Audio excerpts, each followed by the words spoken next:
Hi guys, good evening everyone. Welcome to Kalyani Education YouTube channel. ಸ್ನೇಹಿತರೆ, ಯಾವುದೇ ಪರೀಕ್ಷೆಯಲ್ಲಿ Indian constitution ಬಗ್ಗೆ compulsory ಪ್ರಶ್ನೆಗಳಿರುತ್ತೆ. ಅದು ನಾವು ಓದಿರೋ ಸಂವಿಧಾನಕ್ಕಿಂತಲೂ ವಿಶಿಷ್ಟವಾದ ಪದಗಳ ಮೂಲಕ ವಿಶಿಷ್ಟವಾದ ಪ್ರಶ್ನೆಗಳ ಮೂಲಕ ಪ್ರಶ್ನೆಗಳಿರ್ತದೆ. ಹೀಗಾಗಿ ನಮ್ಮ ಕಲ್ಯಾಣಿ ಎಜುಕೇಷನ್ ಯೂಟ್ಯೂಬ್ ಚಾನಲ್ನಿಂದ ಭಾರತ ಸಂವಿಧಾನದ ಕುರಿತಂತೆ 1000 ಪ್ರಶ್ನೆಗಳ ಒಂದು MCQ ಕ್ವಶನ್ಸ್ ವಿತ್ ಸೊಲ್ಯೂಷನ್ಸ್ ಅನ್ನ ಮಾಡ್ತಾ ಇದ್ದೀವಿ. ಸ್ವತಂತ್ರ ಭಾರತದ ಅಮೃತ ಮಹೋತ್ಸವ ಗಳಿಗೆಯಲ್ಲಿ ನಾವು ನಮ್ಮ ಭಾರತ ಸಂವಿಧಾನದ ಕುರಿತಂತೆ 1000 ಪ್ರಶ್ನೆಗಳ MCQ ಅನ್ನ ನಿಮ್ಮ ಮುಂದೆ ನಮ್ಮ ಕಲ್ಯಾಣಿ ಎಜುಕೇಷನ್ ಯೂಟ್ಯೂಬ್ ಚಾನಲ್ ಪ್ರಸ್ತುತಪಡಿಸ್ತಾ ಇದೆ. ನಿಮ್ಮ ಯಾವುದೇ ಪರೀಕ್ಷೆಗಳಿಗೆ, ಅದು KS ಇರ್ಬೋದು, PSI ಇರ್ಬೋದು, ಪೊಲೀಸ್ ಇರ್ಬೋದು, ಟೀಚರ್ ಇರ್ಬೋದು, ಯಾವುದೇ ಪರೀಕ್ಷೆ ತಕೊಂಡಾಗ್ಲೂ ಆ ಪರೀಕ್ಷೆಯಲ್ಲಿ ಕೇಳಬಹುದಾದಂತಹ ಪ್ರಶ್ನೆಗಳ ವಿಶಿಷ್ಟತೆ ಗುರಿತಂತೆ ನಾವು ಪ್ರಶ್ನೆಗಳನ್ನು ತೆಗೆದು ಅದಕ್ಕೆ ವಿತ್ ಸೊಲ್ಯೂಷನ್ಸ್ ಅನ್ನ ಕೊಡ್ತಾ ಇದ್ದೀವಿ. ನೋಡಿ, ಮೊದಲನೇ ಪ್ರಶ್ನೆ, ಗ್ರೇಟ್ ಬ್ರಿಟನ್ ನಲ್ಲಿ ಭಾರತವನ್ನ ಪ್ರತಿನಿಧಿಸುವ ಲಂಡನ್ ನಲ್ಲಿ ನೆಲೆಸಿರುವ ಹೈ ಕಮಿಷನರ್ಗೆ ಈ ಕೆಳಗಿನ ಯಾವ ಕಾಯ್ದೆಗಳನ್ನು ಒದಗಿಸಲಾಗಿದೆ ಅಂತ. ನೋಡ್ರಿ, ಇಲ್ಲಿ ಪ್ರಶ್ನೆ ಏನು ಅಂತಂದ್ರೆ, ಭಾರತ ಸಂವಿಧಾನ ಅಥವಾ ಭಾರತ ಸ್ವಾತಂತ್ರ್ಯ ಆಗೋಕ್ಕಿಂತ ಮುಂಚೆ ಜಾರಿಯಾಗಿರ್ತಕ್ಕಂಥ ಹಲವಾರು ಆ ಕಾಯ್ದೆಗಳಿದಾವಲ್ಲ, ಭಾರತ ಸರ್ಕಾರ ಕಾಯ್ದೆ, regulating act, pits India act ಅಂತ ಏನ್ ಕರಿತೀವಲ್ಲ, ಆ ಆಕ್ಟ್ಗಳಲ್ಲಿ ಒಂದು ಆಕ್ಟ್ ಏನ್ ಮಾಡಿತು ಅಂತಂದ್ರೆ, ಲಂಡನ್ ನಲ್ಲಿ ಇರ್ತಕ್ಕಂಥ ಹೈ ಕಮಿಷನರ್ಗೆ ಭಾರತದ ಆಡಳಿತದ ಜವಾಬ್ದಾರಿಯನ್ನು ಒಪ್ಪಿಸ್ತಾರೆ. ಈ ಪ್ರಶ್ನೆ ನೋಡ್ರಿ, ಕೆಲವೊಂದ್ಸರಿ ನಾವು ಓದಿರ್ತೀವಿ ಪ್ರಶ್ನೆಗಳನ್ನ, ಸಂವಿಧಾನ ಪುಸ್ತಕವನ್ನೆಲ್ಲ ಗಟ್ಟಿ ಮಾಡಿರ್ತೀವಿ, ಆದ್ರೂ ಕೂಡ ಇಂಥ ಪ್ರಶ್ನೆ ನಮ್ಗೆ ಅದು ಕನ್ಫ್ಯೂಸ್ ಮಾಡಿಬಿಡ್ತದೆ. ಒಂದ್ ಅಂಕ ನಮ್ಗೆ ಕಳಿಯಬಹುದಂತ ಚಾನ್ಸಸ್ ಇರುತ್ತೆ. ಹಾಗಾಗಿ ಇನ್ನೊಂದ್ಸರಿ ನೋಡ್ರಿ, which among the following acts provided for a high commissioner who resided in London representing India in Great Britain? ಅಂದ್ರೆ ಭಾರತದಲ್ಲಿ ಇದ್ದುಕೊಂಡು, ಲಂಡನ್ ನಲ್ಲಿ ಇದ್ದುಕೊಂಡು ಭಾರತವನ್ನ ಪ್ರತಿನಿಧಿಸಿದಂತ ಹೈ ಕಮಿಷನರ್ ಹುದ್ದೆಯನ್ನ ಈ ಕೆಳಗಿನ ಯಾವ ಕಾಯ್ದೆ ಸ್ಥಾಪನೆ ಮಾಡಿತು ಅಂತ. ನೋಡ್ರಿ, ಭಾರತ ಸರ್ಕಾರ ಕಾಯ್ದೆ 1858, ಭಾರತ ಸರ್ಕಾರದ ಕಾಯ್ದೆ 1909, ಭಾರತ ಸರ್ಕಾರ ಕಾಯ್ದೆ 1919, ಭಾರತ ಸರ್ಕಾರ ಕಾಯ್ದೆ 1935. ಈ 4 ಕಾಯ್ದೆಗಳನ್ನ ನಾವು ಕ್ಲೂ ಹಾಕೊಂಡು ಹೋದ್ರೆ, ನೋಡ್ರಿ, ಭಾರತ ಸರ್ಕಾರ ಕಾಯ್ದೆ 1858 ಇದೆಯಲ್ಲ, ಅದು 1857ರ ಪ್ರಥಮ ಸ್ವಾತಂತ್ರ್ಯ ದಂಗೆಯ ನಂತರ ಬಂದಂತ ಒಂದು ಕಾಯ್ದೆ. ಅದು ಅಲ್ಲಿ ಭಾರತವನ್ನ ವಿಶೇಷ ಕಾಳಜಿ ಮಾಡ್ಲಿಕ್ಕೆ ಒಂದು ಕಾಯ್ದೆ ಜಾರಿ ಆಯಿತು. ಆನಂತರ ಭಾರತ ಸರ್ಕಾರ ಕಾಯ್ದೆ 1909, ಇದು ನಾವೇನಂತೀವಿ ಅಂದ್ರೆ ಕಮ್ಯುನಲ್ ಎಲೆಕ್ಟ್ರೋಟ್ ಅಂತ ಕರಿತೀವಿ. ಅಂದ್ರೆ ಕಮ್ಯುನಲ್ ಎಲೆಕ್ಟ್ರೋಟ್ ಅಂದ್ರೆ ನಾವು ಕೋಮು ಪ್ರಾತಿನಿಧ್ಯ ಕೊಡೋದು ಅಂತ ಕರಿತೀವಿ. ಆ ಕಾಯ್ದೆ ಜಾರಿ ಮಾಡಿತು. ಭಾರತ ಸರ್ಕಾರ ಕಾಯ್ದೆ 1919, ಭಾರತ ಸರ್ಕಾರ ಕಾಯ್ದೆ 1935. ನೋಡ್ರಿ, ಇದರಲ್ಲಿ ಆನ್ಸರ್ ಬಂದು government of India act 1919. Government of India act 1919 ನಾವ್ ಅಂತೀವಲ್ಲ, ದ್ವಿಪ್ರಭುತ್ವ ಸರ್ಕಾರ, ದ್ವಿಪ್ರಾಂತ್ಯ ಸರ್ಕಾರ ಜಾರಿ ಮಾಡಿತು. 1919ನೇ ಆಕ್ಟ್ ಇದೆಯಲ್ಲ, ಅದು ಬಹಳ ವಿಶೇಷ, ಮಾಂಟೆಗೊ ಚಂಫರ್ಡ್ ಕಾಯ್ದೆ ಅದು. ಹೀಗಾಗಿ ಇದು ಏನ್ ಮಾಡಿತು ಅಂತಂದ್ರೆ, ಲಂಡನ್ ನಲ್ಲಿ ಹೈ ಕಮಿಷನರ್ ಹುದ್ದೆಗೆ, ಭಾರತದ ಆಡಳಿತವನ್ನ ನೋಡ್ಕೊಳ್ಳಿಕ್ಕೆ ಹೈ ಕಮಿಷನರ್ ಹುದ್ದೆಯನ್ನ ಸೃಷ್ಟಿ ಮಾಡ್ಲಿಕ್ಕೆ ಈ ಕಾಯ್ದೆ ಅವಕಾಶ ಮಾಡಿಕೊಡಿತು. ಇನ್ನೊಂದ್ಸರಿ ನೋಡಿ, ಗ್ರೇಟ್ ಬ್ರಿಟನ್ ನಲ್ಲಿ ಭಾರತವನ್ನ ಪ್ರತಿನಿಧಿಸುವ ಲಂಡನ್ ನಲ್ಲಿ ನೆಲೆಸಿರುವ ಹೈ ಕಮಿಷನರ್ಗೆ ಈ ಕೆಳಗಿನ ಯಾವ ಕಾಯ್ದೆ ಅವಕಾಶ ಮಾಡಿಕೊಡ್ತು ಅಂತ. ಈ ಯಾವ್ದು ಅವಕಾಶ ಮಾಡಿಕೊಟ್ಟದು ಅಂತಂದ್ರೆ, ಭಾರತ ಸರ್ಕಾರ ಕಾಯ್ದೆ 1919. ಎರಡನೇದು, ಕಲ್ಕತ್ತಾದ ಸರ್ವೋಚ್ಚ ನ್ಯಾಯಾಲಯದ ಸ್ಥಾಪನೆಯ ನಿಬಂಧನೆಯನ್ನು ಯಾವ ಕಾಯ್ದೆಯಲ್ಲಿ ಮಾಡಲಾಗಿದೆ. ಇದು ಎಲ್ಲರೂ ಓದಿದೀವಿ. ನಮ್ಮ ಓದೋತ್ನಾಗ ನಮ್ಮ ಮೆಂಟಾಲಿಟಿ ಹೆಂಗಿರುತ್ತೆ ಅಂತಂದ್ರೆ, ರೆಗ್ಯುಲೇಟಿಂಗ್ ಆಕ್ಟ್ ಅನ್ನ ಪಕ್ಕಾ ಓದಿರ್ತೀವಿ. ಯಾಕಂದ್ರೆ ಸ್ಟಾರ್ಟಿಂಗ್ ಶುರುವಾಗದೆ ಅಲ್ಲಿಂದ ಬಹಳ ಈಸಿಯಾಗಿ ಗಟ್ ಮಾಡಿಬಿಟ್ಟಿರ್ತೀವಿ. ಬರ್ತಾ ಬರ್ತಾ ನಮ್ಮ ಕಾನ್ಸಂಟ್ರೇಷನ್ ಔಟ್ ಆಗಿಬಿಡುತ್ತಾ, ಮುಂದಿನ ನೆನಪಿರಲ್ಲ ನಮಗೆ. 1773 ರೆಗ್ಯುಲೇಟಿಂಗ್ ಆಕ್ಟ್ ಅನ್ನ ನಮಗೆ compulsory ನೆನಪಿರುತ್ತೆ.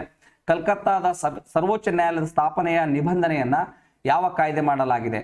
Option A 1773 regulating act, B Indian council act 1861, C 1813 charter act, D Pitt's India act 1784. Answer ಬಂದು ರೆಗ್ಯುಲೇಟಿಂಗ್ ಆಕ್ಟ್ ಆಫ್ 1773. ಮೂರನೇದು, ಈಸ್ಟ್ ಇಂಡಿಯಾ ಕಂಪನಿಯ ವಾಣಿಜ್ಯ ಮತ್ತು ರಾಜಕೀಯ ಕಾರ್ಯಗಳ ನಡುವೆ ಯಾವ ಕಾಯ್ದೆ ಸ್ಪಷ್ಟವಾಗಿ ಗುರುತಿಸಲಾಗಿದೆ? ಇದು ಒಂದ್ಸರಿ KS ಪ್ರಿಲಿಮ್ಸ್ ಅಲ್ಲಿ ಕೇಳಿದ್ದ ಕೂಡ ಈ ಪ್ರಶ್ನೆ. ಬಹಳ ಇಂಪಾರ್ಟೆಂಟ್. ಆ ಆಕ್ಟ್ಗಳಲ್ಲಿ ನಮ್ಮ ಹೆಂಗ್ ಪ್ರಶ್ನೆಗಳು ಬರ್ತಾ ಅಂತ ಹೇಳಿ ಎಕ್ಸ್ಪೆಕ್ಟ್ ಮಾಡ್ಲಿಕ್ಕೆ ಆಗಲ್ಲ ನಾವು. ಹೀಗಾಗಿ ಓದ್ಬೇಕಾದ್ರೆ ಅವುಗಳನ್ನ ಬಹಳ ಕ್ಲಿಯರ್ ಆಗಿ ಲಿಂಕ್ ಆಗಿ ಓದ್ಕೋಬೇಕು. Which act clearly distinguished between the commercial and political functions of the East India Company? Option A, Charter Act of 1813. Option B Pitt's India act of 1784, option C charter act of 1833, option D charter act of 1853.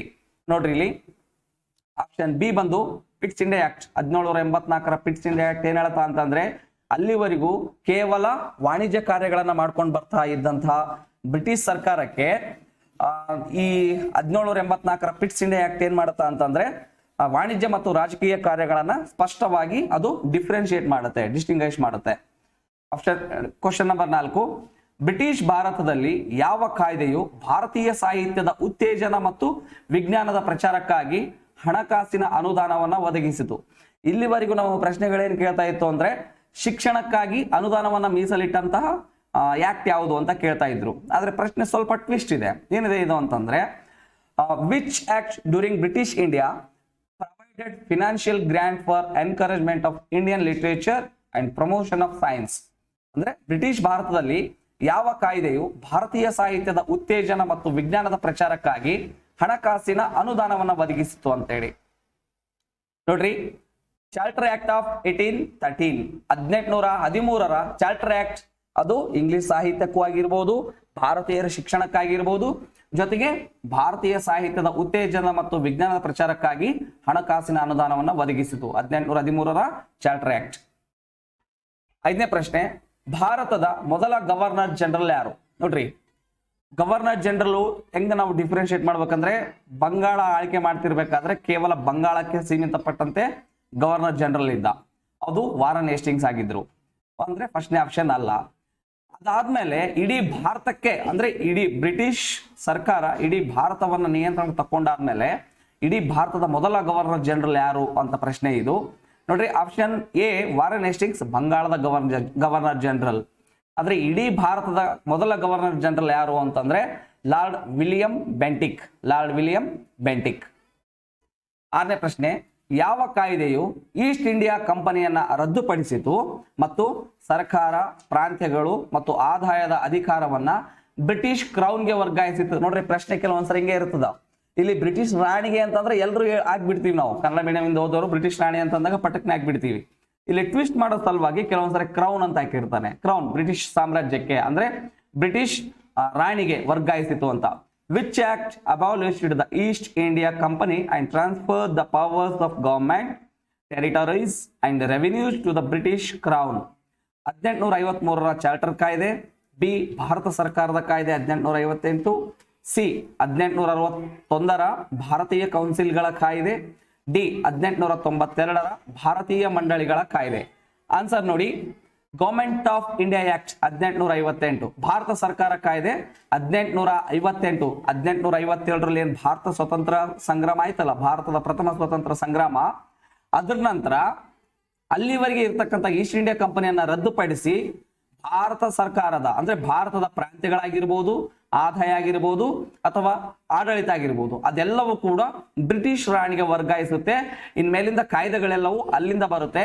ತದನಂತರ ಬರ್ತಕ್ಕಂಥ ಎಲ್ಲಾ ಕಾಯ್ದೆಗಳು ಭಾರತ ಸರ್ಕಾರ ಕಾಯ್ದೆ ಅಂತಾನೆ ಆಗುತ್ತೆ. ನೋಡ್ರಿ, ಭಾರತ ಸರ್ಕಾರ ಕಾಯ್ದೆ 1858, ಭಾರತ ಸರ್ಕಾರ ಕಾಯ್ದೆ 1861, ಭಾರತ ಸರ್ಕಾರ ಕಾಯ್ದೆ 1892, ಈ ತರ 1857ರ ಪ್ರಥಮ ಸ್ವಾತಂತ್ರ್ಯದ ಹೆಂಗೇನಂದ್ರೆ ಬರ್ತಕ್ಕಂಥ ಎಲ್ಲಾ ಕಾಯ್ದೆಗಳು ಭಾರತ ಸರ್ಕಾರ ಕಾಯ್ದೆ ಅಂತ ಆಗುತ್ತೆ. ಇಲ್ಲಿ ಉತ್ತರ ಬಂದು ಭಾರತ ಸರ್ಕಾರ ಕಾಯ್ದೆ 1858. 7ನೇ ಪ್ರಶ್ನೆ, ಯಾವ ಕಾಯ್ದೆಯ ಅಡಿಯಲ್ಲಿ ಬ್ರಿಟಿಷ್ ಭಾರತೀಯ ಸಂಸತ್ತಿನಲ್ಲಿ ಬಜೆಟ್ ಅನ್ನು ಚರ್ಚಿಸುವ ಅಧಿಕಾರವನ್ನು ಶಾಸಕಾಂಗ ಮಂಡಳಿಗೆ ನೀಡಿತು? ನೋಡ್ರಿ, ಅಲ್ಲಿವರೆಗೂ ಭಾರತದವರಿಗೆ ಯಾವುದೇ ಅವಕಾಶಗಳಿರಲಿಲ್ಲ. ಆದ್ರೆ ಇಲ್ಲಿ ಒಂದು ವಿಶೇಷ ಕಾಯ್ದೆ ಏನ್ ಮಾಡಿತ್ತು ಅಂತಂದ್ರೆ ಭಾರತೀಯ ಸಂಸತ್ತಿನಲ್ಲಿ ಬಜೆಟ್ ಏನ್ ಮಾಡಿರ್ತಾರಲ್ಲ, ಒಂದು ವರ್ಷದ ಖರ್ಚಿಗೆ ಸಂಬಂಧಪಟ್ಟಂತೆ, ವೆಚ್ಚಕ್ಕೆ ಸಂಬಂಧಪಟ್ಟಂತೆ, ಆದಾಯಕ್ಕೆ ಸಂಬಂಧಪಟ್ಟಂತೆ ಬಜೆಟ್ ಮಾಡಿರ್ತಾರಲ್ಲ, ಬಜೆಟ್ ಅನ್ನ ಚರ್ಚಿಸುವ ಅಧಿಕಾರವನ್ನ ಶಾಸಕಾಂಗ ಮಂಡಳಿಗೆ ನೀಡುತ್ತೆ. 1861ರ ಭಾರತೀಯ ಸರ್ಕಾರ ಕಾಯ್ದೆ ಏನ್ ಮಾಡುತ್ತಾ ಅಂತಂದ್ರೆ ಶಾಸನಗಳಿಗೆ ಭಾರತೀಯರ ಪ್ರವೇಶಕ್ಕೆ ಅವಕಾಶ ಮಾಡಿಕೊಡುತ್ತೆ. ಆದ್ರೆ ಇಲ್ಲಿ ಯಾವ ಕಾಯ್ದೆ ಅಡಿಯಲ್ಲಿ, under which act the legislative council was given the power of discussing the budget in the British Indian parliament?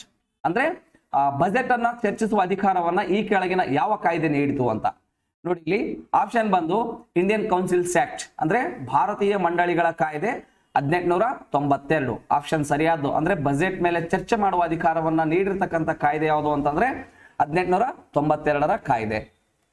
8ನೇ ಪ್ರಶ್ನೆ, ಯಾವ ಕಾಯ್ದೆಯ ಮೂಲಕ ಬ್ರಿಟಿಷ್ ಸರ್ಕಾರವು ಭಾರತದಲ್ಲಿ ಪ್ರಜಾಪ್ರಭುತ್ವದ ತತ್ವವನ್ನು ಪರಿಚಯಿಸಿತು? ಯಾವ ಕಾಯ್ದೆಯ ಮೂಲಕ ಬ್ರಿಟಿಷ್ ಸರ್ಕಾರವು ಭಾರತದಲ್ಲಿ ರಾಜಪ್ರಭುತ್ವದ ತತ್ವವನ್ನು ಪರಿಚಯಿಸಿತು? ನಾವು ಡೈರಾಕಿ ಅಂತ ಕರಿತೀವಲ್ಲ, ಈ ಡೈರಾಕಿ ಸಿಸ್ಟಮ್ ಅನ್ನ ಯಾವ ಕಾಯ್ದೆ ಪರಿಚಯಿಸಿತು ಅಂತ ನೋಡ್ರಿ. ನಾವು ಬುಕ್ ಅಲ್ಲಿ ಓದ್ತಿರ್ಬೇಕಾದ್ರೆ ಈ ತರದ ಪ್ರಶ್ನೆಗಳನ್ನ ನಾವು ಎಕ್ಸ್ಪೆಕ್ಟ್ ಮಾಡ್ಲಿಕ್ಕೆ ಆಗಲ್ಲ. ರಾಜಪ್ರಭುತ್ವ ತತ್ವವನ್ನ ಪರಿಚಯಿಸಿತು ಅಂತ ನಾವು ಅಲ್ಲಿ ಓದಿರ್ತೀವಿ, ಆದ್ರೆ ಈ ಡೈರಾಕಿ ರಾಜಪ್ರಭುತ್ವ ತತ್ವವನ್ನು ಅದನ್ನ ಬಹಳ ಸ್ವಲ್ಪ ನೆನ್ಪಿಟ್ಕೊಂಡಿರೋದಿಲ್ಲ. ಇನ್ನೊಂದ್ಸರಿ ಪ್ರಶ್ನೆ ನೋಡ್ರಿ. The principle of dyarchy was introduced in India by British government though which act? ಇಲ್ಲಿ ನೋಡಿ, ಅಂದ್ರೆ ಆ ಕಾಯ್ದೆಯಲ್ಲಿ ಬ್ರಿಟಿಷ್ ಸರ್ಕಾರದ ಮೂಲಕ ಜಾರಿಯಾಗ್ತಿದ್ದಂತಹ ಕಾಯ್ದೆಗಳಲ್ಲಿ ರಾಜಪ್ರಭುತ್ವ ತತ್ವವನ್ನ ಈ ಕೆಳಗಿನ ಯಾವ ಕಾಯ್ದೆ ಪರಿಚಯಿಸಿತು ಅಂತ. ಉತ್ತರ ಬಂದು ಇಂಡಿಯನ್ ಗವರ್ಮೆಂಟ್ ಆಫ್ ಆಕ್ಟ್ 1919. 1919ರ ಕಾಯ್ದೆಯಲ್ಲಿ ದ್ವಿಪ್ರಭುತ್ವ ಸರ್ಕಾರ ಅಂತ ಬರುತ್ತೆ, ಜಾರಿಯಾಗುತ್ತೆ. ಅದು ಆ ದ್ವಿಪ್ರಭುತ್ವ ಸರ್ಕಾರದಲ್ಲಿ ಈ ರಾಜಪ್ರಭುತ್ವ ಬೇರೆ, ಪ್ರಜಾಪ್ರಭುತ್ವ ಬೇರೆ. ಅಂದ್ರೆ ಸ್ಥಳೀಯ ಸಂಸ್ಥೆಗಳಲ್ಲಿ ಪ್ರಜಾಪ್ರಭುತ್ವ, ಕೇಂದ್ರದಲ್ಲಿ ರಾಜಪ್ರಭುತ್ವ, ಈ ತರದ ಒಂದು ದ್ವಿಪ್ರಭುತ್ವ ವ್ಯವಸ್ಥೆಯನ್ನು ಅದು ಜಾರಿಗೆ ತಗೊಂಡು ಬರುತ್ತೆ. ಹೀಗಾಗಿ ಈ ಪ್ರಶ್ನೆ ಎಷ್ಟು ಚಂದ ಇದೆ ಅಂತಂದ್ರೆ, ಯಾವ ಕಾಯ್ದೆ ರಾಜಪ್ರಭುತ್ವ ತತ್ವವನ್ನು ಪರಿಚಯಿಸಿತು ಅಂತ ಕೇಳಿದ್ರೆ ಉತ್ತರ ಇಷ್ಟೇ, ಭಾರತ ಸರ್ಕಾರ ಕಾಯ್ದೆ 1919, 1919. ಪಬ್ಲಿಕ್ ಸರ್ವಿಸ್ ಕಮಿಷನ್ ಸ್ಥಾಪನೆಗೆ ಯಾವ ಕಾಯ್ದೆ ಅವಕಾಶ ನೀಡಿತು? ನಾವೇನು ಈಗ ಹೇಳ್ತೀವಲ್ಲ UPSC, KPSC ಅಂತ ಏನು ಕರಿತೀವಲ್ಲ, ಆ ಮುಂಚೆ ಈ ಪಬ್ಲಿಕ್ ಸರ್ವಿಸ್ ಕಮಿಷನ್ ನೇಮಕಾತಿಗಳಿಗೆ ಸಂಬಂಧಪಟ್ಟಂತೆ ಪಬ್ಲಿಕ್ ಸರ್ವಿಸ್ ಕಮಿಷನ್ ಸ್ಥಾಪನೆಗೆ ಯಾವ ಕಾಯ್ದೆ ಅವಕಾಶ ನೀಡಿತು? Which act provided for the establishment of public service commissions in India? ಯಾವುದು ಅಂತಂದ್ರೆ ನೋಡ್ರಿ, ಆಪ್ಷನ್ ಎ ಭಾರತೀಯ ಮಂಡಳಿಗಳ ಕಾಯ್ದೆ 1909. ಇದನ್ನ ನೀವೇನ್ ನೆನ್ಪಿಟ್ಕೊಂಡ್ಬಿಡ್ರಿ ಅಂತಂದ್ರೆ, ಮಿಂಟೋ ಮಾರ್ಲೆ ಸುಧಾರಣೆಗಳಲ್ಲಿ ಇದು ಕಮ್ಯುನಲ್ ಎಲೆಕ್ಟ್ರೋಟ್ ಅಂದ್ರೆ ಕೋಮು ಪ್ರಾತಿನಿಧ್ಯವನ್ನ ಜಾರಿಗೆ ತಂದಂತದ್ದು. ಭಾರತ ಸರ್ಕಾರ ಕಾಯ್ದೆ 1919 ನಾವು ಹಿಂದಿನ ಪ್ರಶ್ನೆಯಲ್ಲಿ ನೋಡಿದ್ವಿ, ಇದು ರಾಜಪ್ರಭುತ್ವ ವ್ಯವಸ್ಥೆಯನ್ನ ಜಾರಿಗೆ ತಂದಂತದ್ದು. ಭಾರತ ಸರ್ಕಾರ ಕಾಯ್ದೆ 1935 ಇದನ್ನ ಭಾರತ ಸಂವಿಧಾನದ ನೀಲಿ ನಕಾಶೆ ಅಂತ ಕರಿತೀವಿ, blue print of Indian constitution ಅಂತ ಕರಿತೀವಿ. 1935ರ ಭಾರತ ಸರ್ಕಾರ ಕಾಯ್ದೆ, ಯಾಕಂತಂದ್ರೆ ಬಹಳಷ್ಟು ಬದಲಾವಣೆಗಳನ್ನ ಹೊತ್ತು ತಂದಿರತಕ್ಕಂಥ ಕಾಯ್ದೆ ಇದು. ಇನ್ನು ಭಾರತ ಸ್ವಾತಂತ್ರ್ಯ ಕಾಯ್ದೆ 1947 ಸ್ವತಂತ್ರ ಜಾರಿಯಾಗೋ ಸಂದರ್ಭದಲ್ಲಿ ಬಂದಂತ ಕಾಯ್ದೆ ಇದು. ಇಲ್ಲಿ ಈ 4ರಲ್ಲಿ ಪಬ್ಲಿಕ್ ಸರ್ವಿಸ್ ಕಮಿಷನ್ ಸ್ಥಾಪನೆಗೆ ಅವಕಾಶ ನೀಡಿರ್ತಕ್ಕಂಥ ಒಂದು ಕಾಯ್ದೆ ಯಾವುದು ಅಂತಂದ್ರೆ ಆಪ್ಷನ್ ಬಿ ಭಾರತ ಸರ್ಕಾರ ಕಾಯ್ದೆ. ಆಪ್ಷನ್ ಬಿ ಭಾರತ ಸರ್ಕಾರ ಕಾಯ್ದೆ 1919. ಇದು 1919ರಲ್ಲಿ ಈ ಪಬ್ಲಿಕ್ ಸರ್ವಿಸ್ ಕಮಿಷನ್ ಸ್ಥಾಪನೆ ಮಾಡಬೇಕಂತ ಹೇಳಿದ ಕಾರಣಕ್ಕಾಗಿ 1924ರಲ್ಲಿ ಮೊದಲ ಬಾರಿಗೆ ಪಬ್ಲಿಕ್ ಸರ್ವಿಸ್ ಕಮಿಷನ್ ಸ್ಥಾಪನೆ ಆಗುತ್ತೆ. 10ನೇ ಪ್ರಶ್ನೆ, ಯಾವ ಕಾಯ್ದೆಯು ಪ್ರಾಂತ್ಯಗಳಲ್ಲಿ ರಾಜಪ್ರಭುತ್ವವನ್ನು ರದ್ದುಪಡಿಸಿತು ಮತ್ತು ಅದರ ಸ್ಥಳದಲ್ಲಿ ಪ್ರಾಂತೀಯ ಸ್ವಾಯತ್ತತೆಯನ್ನು ಪರಿಚಯಿಸಿತು? ನೋಡ್ರಿ, 10ನೇ ಪ್ರಶ್ನೆ ಎಷ್ಟು ಚಂದ ಇದೆ. Which act abolished dyarchy in the province and introduced provincial autonomy in its place?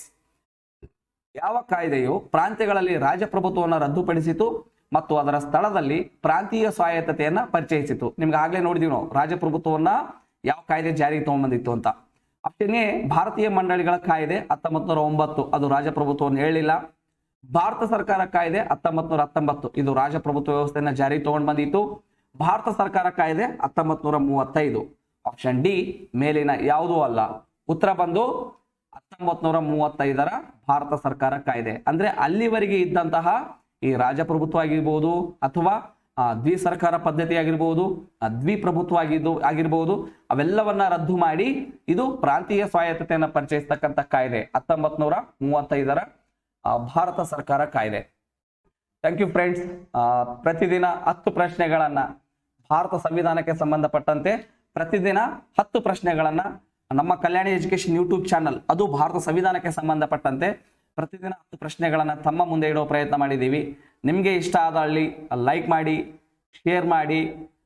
ನಿಮ್ಗೆ ಏನಾದರೂ ಹೇಳ್ಬೇಕನ್ಸಿದ್ರೆ ಅಥವಾ ನಮ್ಮಿಂದ ಏನಾದರೂ ಬದಲಾವಣೆ ಬೇಕನ್ಸಿದ್ರೆ ದಯವಿಟ್ಟು ಕಮೆಂಟ್ ಬಾಕ್ಸ್ ಅಲ್ಲಿ ಕಮೆಂಟ್ ಮಾಡಿ ಅಂತ ಹೇಳ್ತಾ, thank you everyone. Happy Sunday, good evening.